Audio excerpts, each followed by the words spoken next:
अस्सलामुअलैकुम, आप देख रहे हैं समा। मैं हूँ फवाद ज़ैदी और मैं हूँ इरम ज़ईम। खबरनामे का आगाज़ करेंगे। सबसे पहले जिक्र करेंगे पाक फौज के सालार आला जनरल कमर जावेद बाजवा की ज़ेर सदारत होने वाली कोर कमांडर्स कॉन्फ्रेंस का, जिसमें मादरे वतन के लिए जानों का नजराना पेश करने वाले शहदा को खिराज अकीदत पेश किया गया। आर्मी चीफ ने दो टोक ऐलान करते हुए कहा है कि दहशत गर्दों को दोबारा सर उठाने की इजाज़त नहीं दी जाएगी। शर पसंदों और उनके सहूलतकारों को हर कीमत पर शिकस्त दी जाएगी।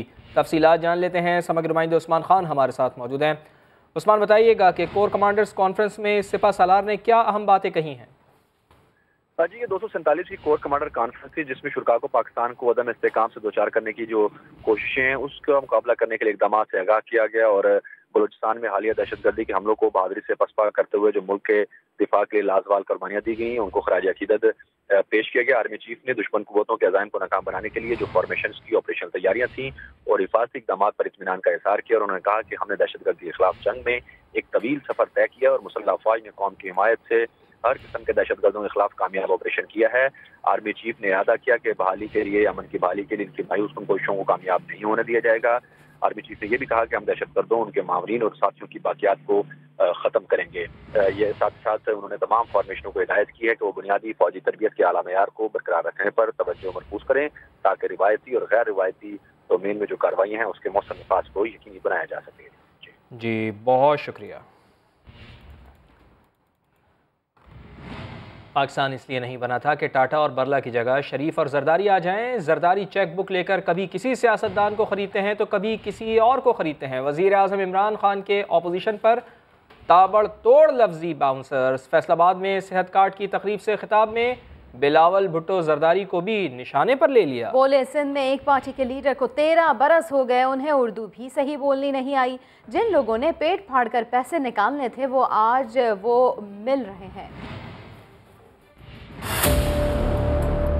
ये जो सारे चोरों का टोला भी इकट्ठा हुआ है, इनकी खांसी का इलाज भी बाहर होता था। टीवी पे आ रहा है जनाब, वो एक चोर दूसरे चोर से मिलने जा रहा है, उसी के ऊपर कह रहा था पेट फाड़ के पैसे निकालूंगा, आज उसको मिल रहा है। जनाब आसिम जरदारी साहब पेट से एक एक पाई निकलवा कर इस कौम के इसमें शामिल करेंगे।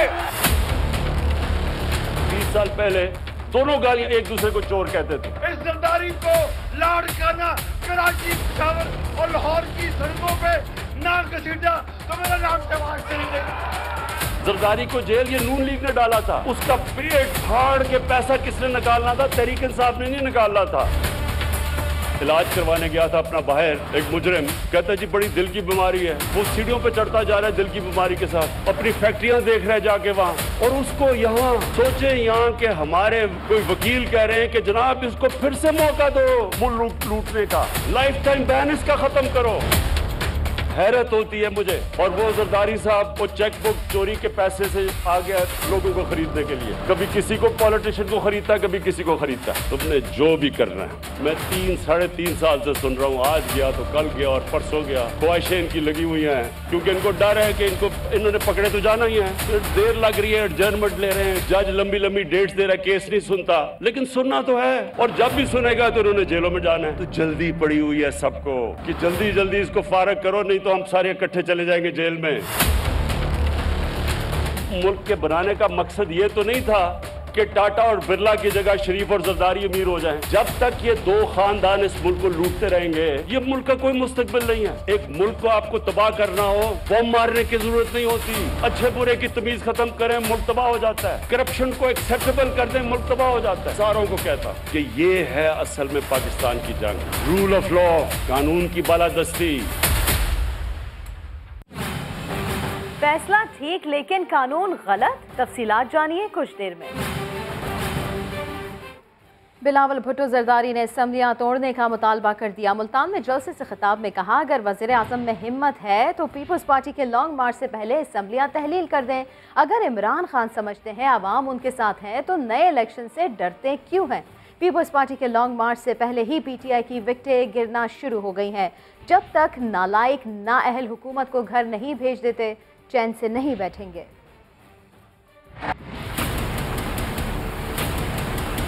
इमरान जो सिलेक्टेड वजीर आजम है हमें लेक्चर देने का कोशिश कर रहा था। हम इमरान को चैलेंज करते हैं कि अगर आप को घबरा नहीं चुके हैं। अगर आप बुज़दिल नहीं हो, अगर आप इन आवाम से नहीं डरते हो, तो हमारा मार्च की जरूरत ही नहीं होगा। हमारा मार्च से शुरू होने से पहले आप असेंबली तोड़, आप में अगर हिम्मत है, अगर आप यकीन करते हो कि ये अवाम आप ही को वोट देंगे, तो क्यों डरते हो इलेक्शन से? इस वजीर आजम पे हमला होना, लॉन्ग मार्च भी हारेगा, अदम एतमाद भी हारेगा और आने वाले इंतखाबात खान साहब का ये विकेट आपका मार्च शुरू होने से पहले गिर चुका है। इंशाअल्लाह ताला इस्लामाबाद पहुंचने से पहले मजीद विकेट टूटेंगे। और वज़ीर इत्तलात फवाद चौधरी ने अपोजिशन के दावों को मुस्तरद कर दिया। बोले इमरान खान को छोड़कर जाने वालों की सियासत ख़त्म हो जाएगी, आने वालों की लाइनें लग जाएंगी, छोड़कर जाने वाला कोई नहीं होगा। उन्होंने कहा कि शहबाज शरीफ और मरियम नवाज मुल्क से बाहर जाने की इजाज़त मांगने के लिए अदम एतमाद की बातें कर रहे हैं। इदारे हुकूमत के साथ कदम से कदम मिलाकर चल रहे हैं। ये सारे जो चूहे ये पाकिस्तान से भागना चाहते हैं। शहबाज शरीफ का नो कॉन्फिडेंस लाने का या इनका मरियम का और कोई मकसद नहीं है सिवाय इसके कि इनको इजाज़त दी जाए पाकिस्तान से बाहर जाने की। तो हम पाकिस्तान से बाहर नहीं जाने देंगे। पाकिस्तान का पैसा है, पाकिस्तान के लोगों को वापस करें। इमरान खान को जो छोड़ के जाएगा उसकी अपनी सियासी हैसियत जीरो हो जाएगी। इंशाल्लाह आप देखेंगे कि आने वालों की लाइनें लग जाएंगी, जाने वाला आपको कोई नहीं मिलेगा। आज इमरान खान जो हैं वो तमाम इदारों को हर जगह साथ लेके चलते हैं। कभी हमने कन्फ्रंटेशनिस्ट पॉलिटिक्स नहीं की। आज तमाम इदारे इमरान खान के जो विजन है उसको समझते हैं। तमाम इदारे हुकूमत के साथ कदम से कदम मिला के चलते हैं। अब देखते हैं कि PMLN में जो शरीफ फैमिली है उसका इक़्तिदार अब ख़त्म हो रहा है, तो उसके बाद कौन PMLN में सामने आता है? पीपल्स पार्टी है, उसमें बिलावल भुट्टो जो हैं वो अगर लीड नहीं कर पा रहे तो कौन अगला उनका जो है वो लीडर होगा? उसके मुताबिक पाकिस्तान आगे चलेगा। हम कोई ये तो नहीं कि एक दो इंडिविजुअल जो है वो चले जाएंगे, मुल्क से बाहर चले जाएंगे तो जो है वो पाकिस्तान की सियासत में कोई रुक जाना है। पाकिस्तान जो है इस्तेहकाम की तरफ जा रहा है। लीगी रहनुमा ख्वाजा साद रफ़ीक कहते हैं कि इमरान खान की हुकूमत का जाना ठहर चुका है। अवाम का एतमाद तो कब का उठ चुका, अब असम्बलियों में कब अदम एतमाद होता है, वक्त का तयन जल्द हो जाएगा। अच्छी बात यह है कि सब लोग इकट्ठे हो रहे हैं। इमरान खान साहब की हुकूमत का जाना ठहर चुका है। लोग इस हुकूमत से सख्त तंग है। पंजाब में कौमी असम्बली में या सेनेट में स्पीकर साहब पे या वज़ीर आज़म साहब पे इस पे अभी बातचीत होना बाकी है और PDM का इजलास जो है वो होने वाला है 1-2 रोज में। जो PDM का फैसला होगा PMLN उसकी पाबंदी करेगी। ये अगले चंद दिनों में फैसला होगा। दावा बोलना है तो नहीं बोलना, बोलना है तो कैसे बोलना और किस सतह पर जाना। आज हमारे दोस्त जो हैं वो बिफोर टाइम बातें करते हैं, तो मेरा ख्याल है बिफोर टाइम दावे नहीं करने चाहिए। बहरहाल ये दुरुस्त है कि पहली बार PMLN अदम एतमाद का जो इक़दाम है उस पर संजीदगी से सोच रही है। वज़ीर दाखिला शेख रशीद ने कहा है कि इस्टेब्लिशमेंट न्यूट्रल और मुंतखब हुकूमत के साथ है। अपोजिशन को चैलेंज दे डाला। बोले अदम एतमाद का शौक पूरा कर ले, शिकस्त उनका मुकद्दर बन चुकी है। हुकूमत को बैसाखियों का इल्ज़ाम देने वाले खुद सहारे ढूंढ रहे हैं। एस्टेब्लिशमेंट न्यूट्रल है और वो मुंतखब हुकूमत के साथ है। हमें इशारों और बैसाखियों का इल्ज़ाम देने वाले खुद इशारों और बैसाखियों पे तड़पे जा रहे हैं। कुछ नहीं मिलेगा। ये अब हमारे इत्तेहादियों का दरवाजा खटखटा रहे हैं। दिल से तो मैंने कान लगा के सुना है, जुबान से ये कराची जाके बताएंगे। अब बंदे हमारे हैं इत्तेहादी भाई, बंदे आपने लेके आने हैं। सारी रात टीवी पे इन्होंने चा लगाई हुई थी कि हमारे 20 बंदे। और अपने बंदों का ख्याल करो, अपनी चारपाई के नीचे झाड़ू दो। बंदे आपने लेके आने और आप नहीं ला सकते। लाने होते तो आप 3.5 साल पहले ले आते। अदम एतमाद का शौक है, आप पूरा कर लें, आपको शिकस्त होगी। 50 दिन की अपोजिशन की सियासत है। इंशाअल्लाह ताला इमरान खान सुरखरू होगा। मुझे तो ये 23 मार्च को भी आते हुए दिखाई नहीं देते। पाकिस्तान में 70 केसेस मेगा करप्शन के हैं और उनका फैसला होना चाहिए। सबसे स्ट्रॉन्ग केस जो है शहबाज शरीफ और हमजा का ही है, और शहबाज शरीफ नवाज शरीफ से ज्यादा करप्ट है। शहबाज शरीफ के केसेस में बड़ी जान है लेकिन हम नताइज नहीं ला सके। जो लोगों ने हमसे तौक़ात की थी चोरी के पैसे वसूल करेंगे और लूटी हुई दौलत वापस लाएंगे, उसको हम नहीं ला सके। लेकिन ये हमारा अज़्म मुसम्मम है। इमरान खान NRO भी नहीं देगा और छोड़ेगा भी। लीगी रहनुमा मिफ्ताह इस्माइल ने बड़ा दावा कर डाला है। कहते हैं कि तहरीक अदम एतमाद के लिए नंबर चंद दिनों में पूरे हो जाएंगे। इमरान खान अवाम का एतमाद खो चुके हैं। अब देखना यह है कि पार्लियामेंट कब उन पर अदम एतमाद का इजहार करती है। जहांगीर खान तरीन ग्रुप समेत 20 से 22 अराकीन बात करना चाह रहे हैं। खान ने इस वक्त जो है वो अवाम का कॉन्फिडेंस खो चुका है। अब सिर्फ इतनी देर बाकी है कि अवाम के कॉन्फिडेंस खोने के बाद असेंबली का कॉन्फिडेंस कब खोते हैं। मेरे ख्याल से नंबर्स कुछ दिनों में पूरे हो जाएंगे। 20 से 22 लोग हैं, जिसमें जहांगीर तरीन साहब के भी लोग हैं, दीगर लोग भी हैं, वो बात करना चाह रहे हैं। MQM वालों ने कहा है कि हम राब्ता कमेटी में बात करेंगे। ये एक बहुत सिग्निफिकेंट बात है कि हलीफ जमात जो है वो ये कह रही है कि हम इसके बारे में बात करेंगे, वो मना नहीं कर रहे। MQM का, GDA का, PMLQ का, ये सब जो असम्बली में आए ये अवाम के वोट लेकर आए हैं और इनको भी अवाम के पास जाना है। तो क्या इस वक्त PMLQ जो है वो पंजाब के अवाम के पास जा सकती है इस परफॉर्मेंस के बाद? साबिक वफाकी वजीर फैसल वाडा पर दोहरी शरीयत का इल्ज़ाम साबित हो गया। इलेक्शन कमीशन ने झूठे बयान हलफी पर ताहयात नाअहल करार दे दिया। 2 माह में बतौर MNA ली गई तनख्वाह और मराद वापस करने की हिदायत कर दी। फैसल वाडा को अमरीकी शहरियत छोड़ने की तारीख बताने में नाकाम रहे। तहरीरी फैसला जारी कर दिया गया है। इस्लामाबाद से जुल्करनैन इकबाल की रिपोर्ट। हुक्मरान जमात PTI को एक और धचका। इलेक्शन कमीशन ने साबिक वफाकी वजीर फैसल वाडा को नाअहल करार दे दिया। दोहरी शहरियत छुपाने का इल्जाम साबित। कौमी असेंबली और सेनेट की रुकनियत खोने के साथ साथ पार्लिमानी सियासत से भी बाहर हो गए। इलेक्शन कमीशन ने महफूज किया गया फैसला सुनाते हुए करार दिया कि फैसल वाडा ने झूठा बयान हल्फी जमा कराया। उन्होंने खुद को अपने कंडक्ट से मशकूक बनाया। बतौर MNA सेनेट इलेक्शन में वोट डाला और साथ ही खुद को बतौर सेनेट उम्मीदवार पेश कर दिया। फैसल वाडा का बतौर रुकने असेंबली मुस्ताफी होकर सेनेट इलेक्शन लड़ना मशकूक था। इलेक्शन कमीशन ने फैसल वाडा को ताहयात नाअहल करार देते हुए हुक्म दिया है कि वो 2 माह में बतौर MNA ली गई तनख्वाह और तमाम मराद वापस जमा कराएं। फैसल वाडा के खिलाफ 3 दरखास्तें 21 जनवरी 2020 को दायर की गई थी। इलेक्शन कमीशन ने 23 समातों के बाद फैसला 23 दिसंबर 2021 को महफूज किया था। नाअहले की तलवार चलते ही फैसल वाडा ने वज़ीर आज़म इमरान खान से रब्ता किया। फैसल वाडा ने कानूनी मुशावरत के बाद अपील दायर करने का फैसला कर लिया। वज़ीर दाखिला शेख रशीद कहते हैं कि इलेक्शन कमीशन के फैसले के खिलाफ सुप्रीम कोर्ट से रुजू किया जाएगा। वज़ीर इत्तलात फवाद चौधरी का कहना है कि ECP के फैसलों का पहले से पता होता है, ये कोई तूफान नहीं। फैसल वाडा नाअहली का दाग मिटाने के लिए मुतहर्रिक हो गए। इलेक्शन कमीशन का फैसला आते ही वजीर आजम से राब्ता किया और तमाम तर तफसीलात से आगाह किया। समा से गुफ्तगू में फैसल वाडा ने बताया कि वो कानूनी माहिरीन और पार्टी क़यादत से मजीद मुशावरत के बाद अपील दायर करेंगे। वजीर दाखिला शेख रशीद के मुताबिक फैसल वाडा नाअहली के खिलाफ सुप्रीम कोर्ट जाएंगे। फैसल वाडा साहब जाएंगे जी सर, कोई धचका नहीं है, वो जाएंगे अभी सुप्रीम कोर्ट में।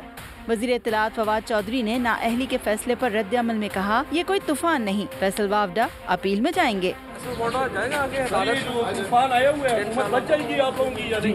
तूफान आया, ये जो मुखालिफ हवाएं चल रही है, क्या कहेंगे? ये तो ऐसे छोटे मोटे चूहे भाग रहे हैं, इसलिए शोर हो रहा है। दोहरी शहरियत छुपाने पर तहरीक इंसाफ की एक पार्लिमानी विकेट गिरने पर हुकूमत ज्यादा परेशान दिखाई नहीं दी। बज़ाहिर वज़रा को यकीन है कि फैसल वाडा सुप्रीम कोर्ट में कानूनी जंग जीत जाएंगे। गवर्नर सिंध इमरान इस्माइल ने इलेक्शन कमीशन पर जानिबदारी का इल्ज़ाम लगा दिया। कहते हैं कि फैसल वाडा ने कोई चोरी नहीं की, उनके पास सुप्रीम कोर्ट जाने का हक है। फैसल वाडा साहब का केस तो एक तरफ, इलेक्शन कमीशन की जो इस वक्त जानिबदारी है वो नज़र आती है, और मैं समझता हूँ कि इलेक्शन कमीशन को बिल्कुल गैर जानिबदाराना तरीके से अपने फ़ैसलों को करना चाहिए। कई फ़ैसले मुतवातिर तरीके से ऐसे आ रहे हैं जिससे नज़र आता है कि हमारा इलेक्शन कमीशन उस तरह से मुनसिफाना फ़ैसले नहीं कर पा रही जिसकी तवक्को से रखी जाती है। फैसल वाडा के पास हक़ है कि वो सुप्रीम कोर्ट जाएंगे वापस। उनके ऊपर कोई चोरी का न इल्ज़ाम था, न वो किसी चोरी के इल्ज़ाम में उनको हटाया गया है। उनके ऊपर इल्ज़ाम लगा था एक गलत बयानी का, जिसको वो डिफेंड कर रहे हैं। वो सुप्रीम कोर्ट जाएंगे, वहाँ पे वो अपनी बेगुनाही साबित करेंगे इंशाल्लाह। मक्कार मुल्जिम मुकर गया, तफसीलात बताएंगे थोड़ी ही देर में। फैसल वाउजा की नाअहली पर खुशी लेकिन ताहयात पर सवालात। दरख्वास्त गुजार पीपी रहनुमा कादिर मंदोखेल का कहना है ताहयात नाअहली के कानून की तशरीह होनी चाहिए। लीगी रहनुमा राना सनाउल्लाह बोले फैसले पर खुशी है लेकिन कानून से इख्तलाफ है। फैसल के खिलाफ फैसला ठीक लेकिन कानून गलत, अपोजिशन जमातों का दोहरा मयार सामने आ गया।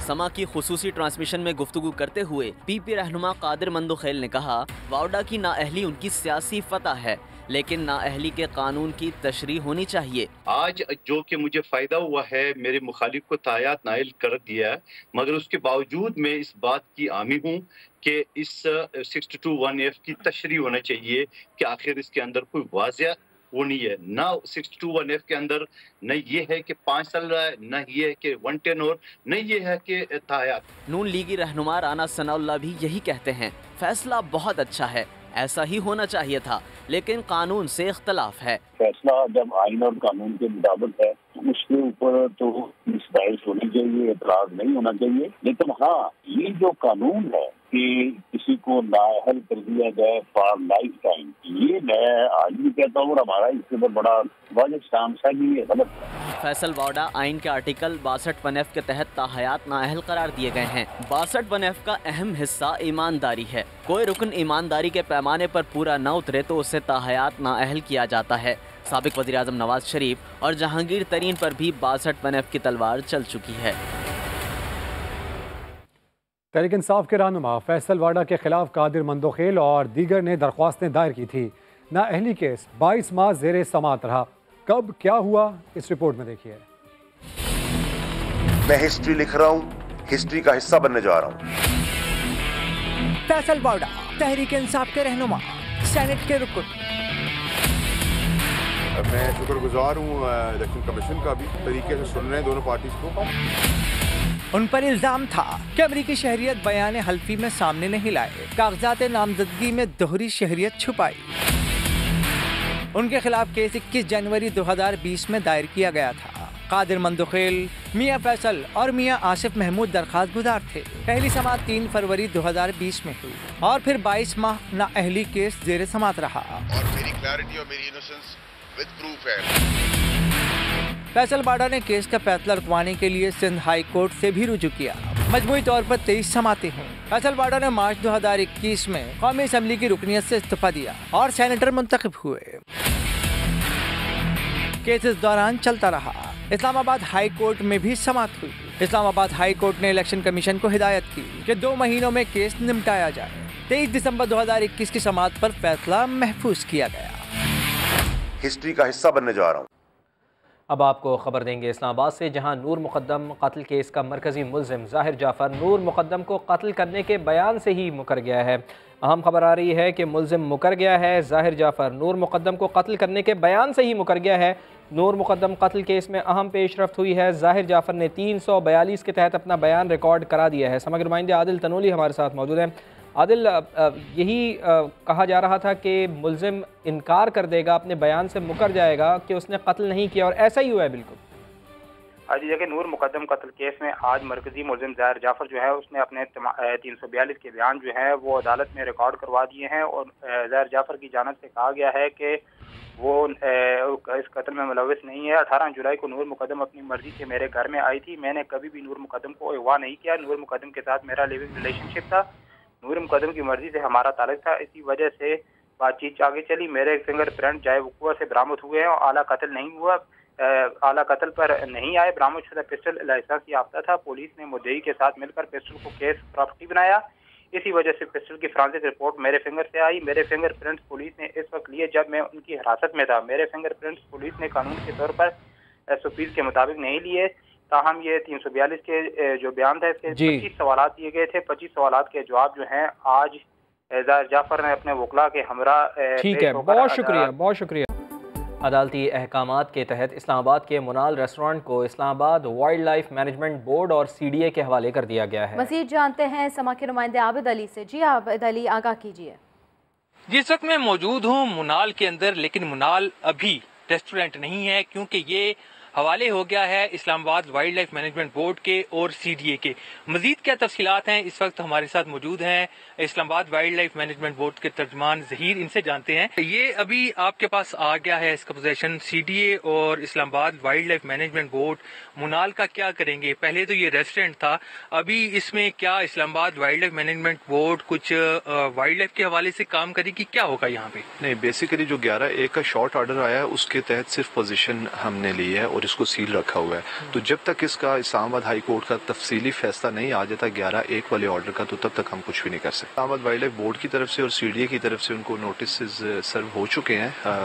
उसमें 48 आवर्स का इनको डेडलाइन दी गई कि उसके अंदर आकर अपना सामान उठा लें। Islamabad wildlife management board है, उनका कहना है कि यहाँ पर जो मारगला की नेशनल पार्क में और भी जो रेस्टोरेंट हैं इलीगल हैं, उनके खिलाफ भी जल्द कार्रवाई की जाएगी। जी, कराची की सिंधी मुस्लिम हाउसिंग सोसाइटी में कितने रिहायशी प्लॉट्स को कमर्शियल बनाया गया? रिहायशी प्लॉट्स को कमर्शियल बनाने के धंधे में कौन कौन मुलविस है? मास्टर प्लान डिपार्टमेंट की रिपोर्ट में किन लोगों को मुलविस करार दिया गया है? तफसीलात जान लेते हैं। समग्र नुमाइंदे मोहम्मद अली हफीज़ हमारे साथ मौजूद है। मोहम्मद अली हफीज़, हमारे इल्म है कि FIA इस सिलसिले में तहकीकात कर रहा है, ये बताइएगा कि अभी तक क्या आदाद-ओ-शुमार सामने आए हैं? जी बिल्कुल, कराची की महंगी तरीन सिंधी मुस्लिम हाउसिंग सोसाइटी है, यहाँ के रिहायशी प्लॉट्स को कमर्शियल करने का मामला था। FIA की इंक्वायरी में जो है अहम पेशरफ्त जो है वो सामने आ रही है। FIA ने मास्टर प्लान डिपार्टमेंट से अहम रिकॉर्ड जो है वो हासिल किया है, जिसके मुताबिक 2006 से लेके 2018 तक जो है 19 रिहायशी प्लाटों को जो है कमर्शियल किया गया, जबकि 2006 से 2013 तक जो है 9 प्लॉट्स को जो है EDO ने जो है रिहायश से कमर्शियल किया, जबकि जो 2013 से 2018 तक 10 प्लॉट्स को जो है DDSBC ने जो है रिहायश से जो है कमर्शियल में जो है वो तब्दील किया। शाहरा फैसल, टाइग रोड और पर जो है ये रिहायशी प्लॉट जो है इस पर बड़े बड़े कमर्शियल प्लॉट, प्रोजेक्ट्स और पेट्रोल पंप बन गए। FIA की इंक्वायरी जो तेजी से आगे बढ़ रही है। अब जो मुलविस है उनको किस तरह कानून के दायरे में लाया जाता है, उनको क्या सजा दी जाती है, ये इंक्वायरी जो है आगे बढ़ती है, इस्लाम होगी तो ये सब चीजें सामने आएंगी। जी, बहुत शुक्रिया आपका। फेसबुक अगर पाकिस्तान में बंद हो जाए तो जिंदगी पर क्या असर पड़ेगा? सामान्य शहरियों से राय पूछी तो लोगों का क्या कहना था, आइए देख लेते हैं। बंद हो गई तो थोड़ी टाइम पास जो यहाँ करते हैं वही टाइम हम घर में दे देंगे घर वालों को।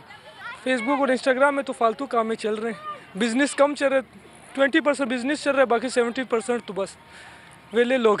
फेसबुक भी बंद हो जाए, इंस्टा भी बंद हो जाए, खाली व्हाट्सएप खुला रहना चाहिए बस। ज़िंदगी अजीब सी हो जाएगी, लेकिन ये है कि ज़िंदगी में एक ठहराव आ जाएगा। सोशल मीडिया को अगर बंद कर दिया जाए तो ज़िंदगी आप कह लें कि खला पैदा हो जाएगा, ज़िंदगी में एक बहुत बड़ा खला सा लगेगा, ऐसे लगेगा जैसे ज़िंदगी खाली खाली से कोई ऐसी चीज़ है जो हमसे छिन गई है। लोगों की आपस में जो कनेक्शन है, जो सोशल लाइफ है, वो बहुत ज़्यादा सफ़र करेगी। दूसरी बात यह है कि ग्लोबल इकॉनमी के ऊपर भी बहुत ज़्यादा फ़र्क पड़ेगा। PSL 7 का दूसरा मरहला लाहौर में हो रहा है। टीमों को स्टेट गेस्ट का स्टेटस दिया गया है। मूवमेंट और मैचेस के दौरान कौन कौन सी सड़कें बंद होंगी, मुश्किल से बचने के लिए कौन सा रूट इख्तियार किया जाए, जहांगीर खान की इस रिपोर्ट में जान लीजिए। इनके लिए 5 पार्किंग पॉइंट्स मुख्तस किए गए हैं, जहां गाड़ियां खड़ी करने के बाद शायकीन को शटल सर्विस के जरिए स्टेडियम तक ले जाया जाएगा। ठोकर न्याज बेग, इचरा, वहदत रोड से आने वाले शायकीन पंजाब यूनिवर्सिटी में गाड़ियां पार्क करेंगे। वापटा टाउन, जौहर टाउन और टाउनशिप से मैच देखने के लिए आने वाले भी पंजाब यूनिवर्सिटी की पार्किंग इस्तेमाल करेंगे। कसूर की जानिब से फिरोजपुर रोड पर आने वाली गाड़ियां लिबर्टी मार्केट में पार्क होंगी। कैंट और गुलबर्ग की ट्रैफिक LDA पार्किंग प्लाजा में खड़ी की जाएगी। वाल्टन और डिफेंस से आने वाले शायकीन जामे शीरीन पार्क में गाड़ियां पार्क कर सकेंगे। मेला PSL का है, कामयाब बनाने के लिए हमारे साथ तावन करें और उन टाइम्स के ऊपर जब ये मूवमेंट है यहाँ पे जहाँ पे ट्रैफिक का इशू आना है, दबाव आना है, तो गैर जरूरी उन एरियाज में ट्रैवल ना करें। टीमों की मूवमेंट के दौरान डेविस चौक से गवर्नर हाउस तक का इंटरसेक्शन ट्रैफिक के लिए बंद होगा, जबकि मुल्हिका सड़कें भी कुछ वक्त के लिए बंद कर दी जाएंगी। मैच के दौरान फिरोजपुर रोड का इचरा पुल से कलमा चौक तक का इंटरसेक्शन भी ट्रैफिक के लिए बंद रहेगा, जबकि केनाल रोड दोनों तरफ से ट्रैफिक के लिए खुली रहेगी। मैच देखने वाले कौमी शनाख्ती कार्ड और टिकट के अलावा कोरोना वैक्सीनेशन सर्टिफिकेट लाजमी हमरा लाएं, वरना स्टेडियम तक रसाई मुमकिन नहीं होगी। कैमरामैन जवाद याहिया के साथ जहांगीर खान, समा, लाहौर। PSL मैचेस के दौरान कज़ाफी स्टेडियम के अतराफ में वाक़े तालीमी इदारों के औकात कार में तब्दीली कर दी गई। तलबा को 1 बजे तक छुट्टी दे दी जाएगी। 27 फरवरी तक mall road, jail road, Firozpur road, Davis road समेत दीगर इलाकों में कायम तालीमी इदारे 1 बजे तक छुट्टी करने के पाबंद होंगे। फैसले का मकसद ट्रैफिक की रवानी बरकरार रखना है। ICC ने वनडे क्रिकेट की नई रैंकिंग जारी कर दी है। पाकिस्तान के कप्तान बाबर आजम बदस्तूर पहले नंबर पर बराजमान हैं। टॉप 10 बल्लेबाजों में पाकिस्तान के 2 खिलाड़ी मौजूद हैं। बाबर आजम का है पहला नंबर, फ़खर जमान 1 दर्जे तरक्की के बाद 9वें नंबर पर आ चुके हैं। विराट कोहली का दूसरा और रोहित शर्मा का तीसरा नंबर है। टॉप 10 बॉलर्स में पाकिस्तान का कोई खिलाड़ी नहीं है। ऑलराउंडर्स में इमाद वसीम 7वें नंबर पर हैं। कॉमनवेल्थ गेम्स के लिए ओलंपियन अरशद नदीम की तैयारियां मुतासर होने लगी। नेशनल स्पोर्ट्स कॉम्प्लेक्स में दाखिले के लिए एक्रेडिशन कार्ड ना बन सका, दाखिले से रोक दिया गया। प्रोग्राम गेम सेट मैच में मामला उठाया गया तो वजीर खेल पंजाब ने यकीन दिलाया कि अरशद नदीम का एक्रेडिशन कार्ड बन जाएगा, वो ट्रेनिंग शुरू कर सकेंगे। PSL की वजह से एक्रेडिशन कार्ड लाजमी है। स्पोर्ट्स बोर्ड ने इनका कैंप ऑर्गेनाइज किया हुआ है। जो उधर की अथॉरिटीज हैं, they should have to apply before time. उनको एक्रेडिशन अप्लाई करना चाहिए थी, उन्होंने नहीं की। अब मुझे पता चला है तो we will help them out. Accreditation बन जाएगा, वो स्पेशल ब्रांच से वेट भी हो जाएगा, कार्ड भी बन जाएगा, then he can continue his training इंशाल्लाह। और जिसकी लाठी उसकी भीख, लाहौर के रावी पुल पर सदक़े का गोश्त बेचने वालों की कहानी सुनाएंगी शाहीन मशाल अपनी इस रिपोर्ट में।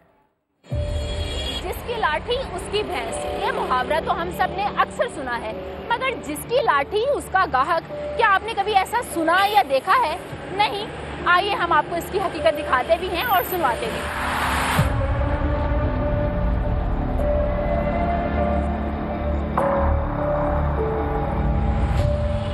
हाथों में सदके का गोश्त, आंखों में गाहक का इंतजार और खड़ा होने के लिए लाठियों का सहारा।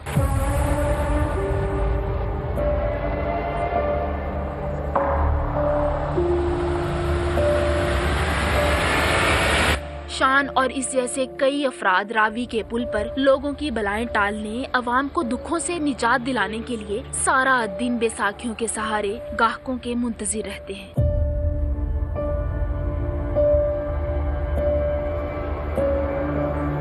मगर जनाब, चील गोश्त बेचते ये तमाम लोग खुद चीले हैं, जो अपाहज होने का ड्रामा सिर्फ और सिर्फ ज्यादा गाहक घेरने के लिए कर रहे हैं।